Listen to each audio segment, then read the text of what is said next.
그에게 아주 귀한 현실을 해석할 수 있는 능력이 있는데 그는 현실만을 바라본 것이 아니고 그 현실 세계에서 하나님이 함께 하시면은 못할 것이 없다는 것을 깨달은 사람이 바로 다윗이었습니다. 그는 골리앗에 주목하지 아니하고 그가 주목한 것은 과연 하나님이셨어요. 그래서 남들이 보지 못하는 것들을 이 다윗은 보게 되었고 남들이 보는 것들을 다윗은 그 이상의 것을 보게 됩니다. 그러니까 하나님을 주목했다는 사실을 기억하게 되시기를 바랍니다. 골리앗을 통해서 수많은 협박과 공갈이 막 왔을 때 그가 그 마음에 어떤 생각이 들었습니까? 아니 저 할례받지 않는 저 자가 누구간데 우리 하나님의 군대를 모욕하겠느냐. 그 마음이 꽂힌 것입니다. 그 수많은 사람들이 있지만은 그 앞에서는 벌벌 떨고 감히 앞으로 나갈 수 없는 그 상황에서 다윗의 다른 점은 골리앗을 보지 아니하고 그는 하나님의 군대의 그 말에 대해서 쉽게 얘기해서 이제 필이 꽂혔다 그러죠. 그 마음이 이제 그 말이 가슴을 치면서 하나님을 생각하게 되는 것입니다.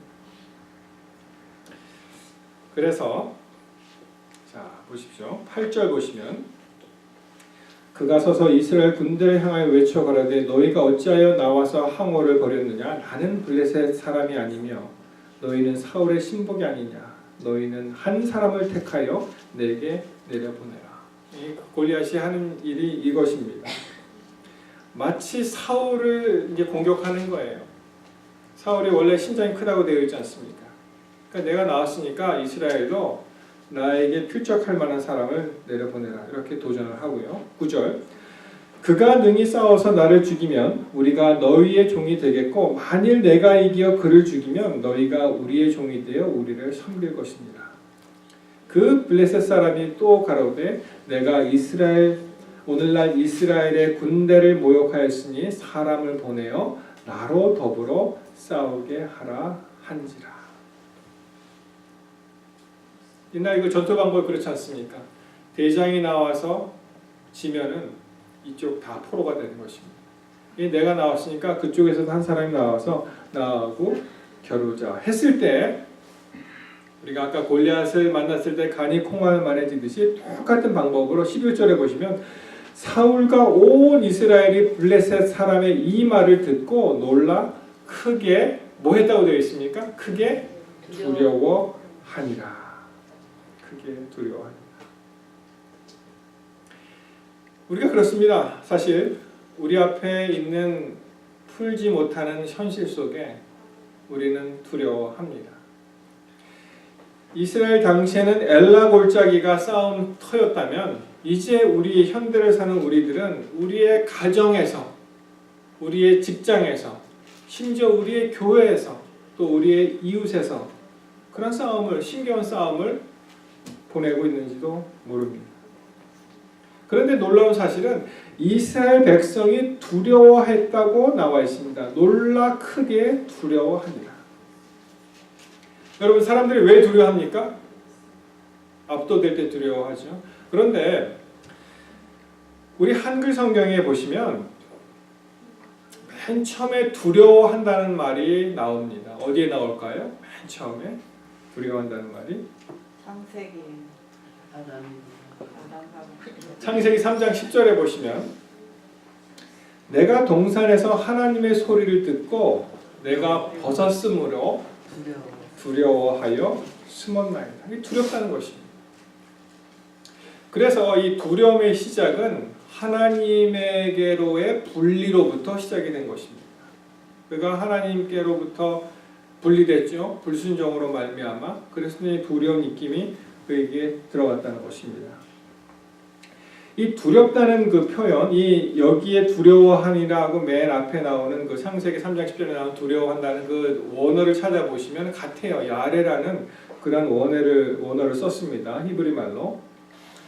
이것이 물론 우리가 생각하는 이 두려워하다 그런 말로도 쓰이지만 또 하나는 도덕적으로 경외할 때 쓰는 말입니다.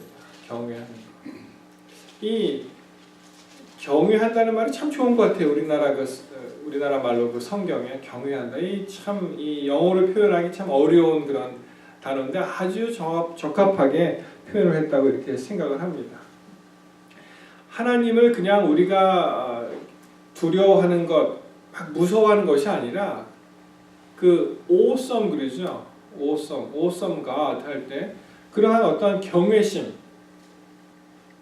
그게 나타나는 거예요. 하나님을 이렇게 높여드리고 우리는 낮아지고 그 앞에 부복하고 굴복하고 하나님이 하나님이심을 우리가 인정하는 거, 그게 경외하는 거 아니겠어요?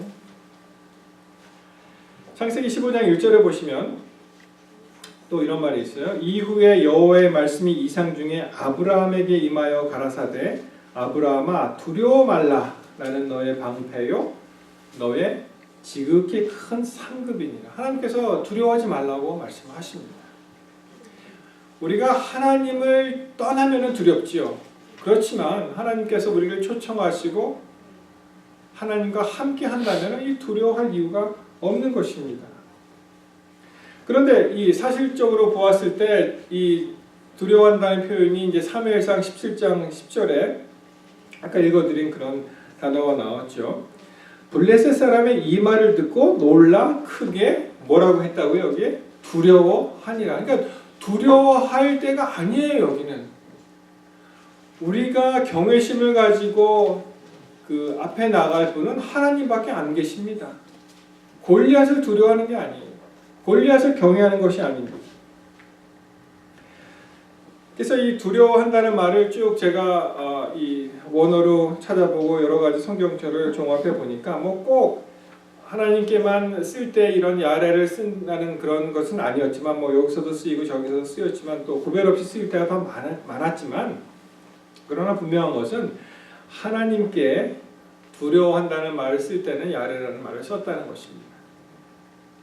여러분 이 계시록에 가면 어떤 성경절이 생각이 나세요? 두려워한다는 말과 서로 이렇게 오버랩돼서요. 우리가 계시록 14장 7절 말씀 생각나시죠? 뭐라고 말씀하십니까? 그가 큰 음성으로 가로되 메가폰이잖아요. 큰 음성. 이 메가폰으로 이야기하듯이 큰 음성으로 가로되 그 다음에 뭐라고 나옵니까? 하나님을 두려워하며 그에게 영광을 돌리라. 그렇게 말씀하셨잖아요. 이는 그의 심판하실 시간이 이르렀으니 하늘과 땅과 바다와 물들의 근원을 만드신 이를 경배하더라. 자, 경배하라 하더라. 그래서 이 말씀을 볼 때 우리가 생각해야 될 것은 정말 두려운 것이 있다면은 하나님을 경외하는 것입니다. 골리앗을 경외하는 것이 아니고 골리앗을 두려워하는 것이 아니고 하나님을 두려워하라는 것입니다. 근데 이 범죄가 만연한 세상이 참 많이 바뀌었습니다. 이제는 이 인간들이 하나님을 두려워하지 않습니다. 그리고 다른 것들을 두려워하는 거예요. 이게 바뀌었어요, 서로. 성경 말씀은 하나님을 두려워하라고 말씀하시는 거예요. 다른 것을 두려워하는 것이 아니라. 이 범죄가 만연한 세상, 이제 선과 악이 불명확해지고 이제 감히 예를 들어서 동성연애가 요새 굉장히 큰 이슈잖아요. 거기에 대해서 외치는 사람이 없는 거예요. 눈치를 보기 때문에. 물론 여러분이 이야기하십니까? 전에 우리 그 재림교인 유명한 그 신경외과 의사 누구죠? 댄 칼슨. 그분이 작년이었죠 아마. 그 작년에 그 오바마 오찬 기도회 이제 연사로 나왔었잖아요. 그래서 한 20여 분, 한 30분 쫙 얘기하고 들어갔는데 참 한번 유튜브에 보시면 그게 쭉 나와 있어요. 참 멋있어요. 나와서 제일 먼저 하는 얘기가 성경 잠언에 있는 성경절, 그 성경절 막 나열하고 막 들어갔어요. 그런데 그 세금 이야기를 하면서 하나님께서 우리에게 지혜를 주셨다. 그러면서 많이 번 사람은 많이 내고 적게 번 사람은 적게 내고 11조라는 걸 주셨다. 그렇게 막 이야기를 했습니다. 사람들이 너무 감동을 많이 받았습니다. 그래서 이게 뭐 현실적으로 올지는 모르겠어요. 이런 웹사이트가 있습니다. Run Ban for President 그런 웹사이트가 있습니다. 이런 정말 미국을 사랑하고 이 후세를 생각하는 이 벤 칼슨 같은 사람이 대통령이 돼야 된다. 그래서 2016년에는 힐러리가 나오는 것이 아니라, 그렇죠? 뭐 힐러리 민주당입니다만 벤 칼슨이 공화당으로 나와서 대통령 한번 해야 된다. 근데 그가 뭐라고 얘기했냐면은 이 앞으로의 계획을 물어봤을 때 정말 아메리칸들이 미국 사람들이 자기가 대통령이 되도록 그렇게 원한다면 내가 심각하게 내가 고려해 보겠다 그런 얘기도 했어요 실제로.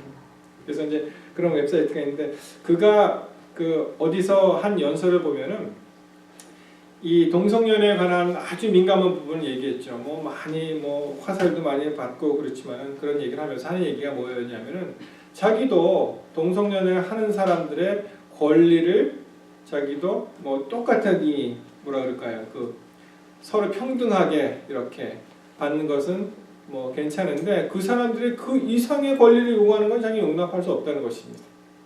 그래서 뭐 박수도 많이 받고 했었는데 하여튼간 그러한 일을 통해서 이제는 어떠한 선의 이 사회가요, 이 미국이라는 사회 특별히 어떠한 정말 지고의 선도 없어지고요, 뭐 어떤 뭐 악도 없어지고 이상하게 이렇게 흘러가고 있을 때 이제 하나님을 더 이상 두려워하지 않는 그런 세상이 왔다는 것입니다. 여러분 보십시오. 다윗 시대 다른 모든 이스라엘 백성들이 본 그것에 다윗은 주목하지 않았습니다. 그는 하나님을 보게 됩니다. 그 자리에서. 그리고 살아계신 하나님을 볼 수 있었다는 것이 다윗의 그 골리앗과의 다윗과의 싸움에서 가장 큰 무기요 원동력이 되었다는 것을 기억하게 되시기를 바랍니다. 우리가 이 어지러운 세상에서 하나님이 없다고 하는 이 세상에서 모든 다른 사람들이 하나님이 없다고 이야기할 때 우리는 그들의 말을 듣는 것이 아니라 다른 사람이 못 보는 하나님을 봐야 한다는 것입니다. 어떻게 그렇게 할 수 있을까요? 여러분 궁금하지 않으십니까? 다윗이 과연 이러한 힘, 남들이 보지 못하는 것을 볼 수 있는 힘, 그러한 힘이 과연 어디서 나왔을까요? 우리가 이 다윗이 하는 말에 대해서 우리가 유심히 살펴보아야 할 필요가 있습니다. 어떻게 보면 굉장히 당돌하죠, 다윗이. 우리 33절로 가십니다. 33절로 가시면 사울이 이렇게 얘기하죠. 사울이 다윗에게 이르되 너는 가서 저 블레셋 사람과 싸우기에 능치 못하리니 너는 소년이요 그는 어려서부터 용사다. 다윗에게 사울이 그렇게 얘기합니다. 뭐 지극히 평범하지만은 뭐 있는 현실 그대로를 얘기합니다. 너는 소년이다. 아직 어린애다. 저 상대편은 어려서부터 장수다. 그러니 이거는 게임이 안 된다. 그렇게 얘기를 하죠. 자, 그 다음에 한번 보십시다. 다윗이 한 얘기를 눈여겨보세요. 다윗이 34절 다윗이 사울에게 고하되 주의 종이 아비의 양을 지킬 때 사자나 곰이 와서 양떼에서 새끼를 움키면 내가 따라가서 그것을 치고 그 입에서 새끼를 건져내었고 그것이 일어나 나를 해하고자 하면 내가 그 수염을 잡고 그것을 쳐 죽였나이다. 이게 대단한 스토리입니다. 왠지 아십니까? 골리앗, 그 큰 골리앗을 하나의 동물로밖에 안 보는 거예요. 그리고 이야기하기를 사자와 곰도 내가 그렇게 했는데 골리앗쯤이야 이렇게 생각하는 거예요. 그 참 어린 다윗이. 여러분 다윗의 나이를 뭐 정확하게 성경에 나와 있지 않지만 우리가 보통 이스라엘이 군대에 들어가는 나이를 한 20세로 이제 대수를 하죠. 그러니까 20세로 봤을 때 그 다윗의 형들 중에 3명이 같이 군대에 징집이 되었죠. 그래서 아무리 계산을 해봐도 다윗이 말째이기 때문에 뭐 쌍둥이가 아닌 이상 그 형들 중에 쌍둥이가 있을지 모르지만 정말 어린 나이였습니다. 미니멈 잡으면 15살밖에 안 돼요. 조금 더 많이 잡으면 16, 17까지 올라갈 수 있을지 모르지만 하여튼 그 정도밖에 안 되는 소년이 이렇게 이야기를 하는 것입니다. 그러면서 자, 보십시오.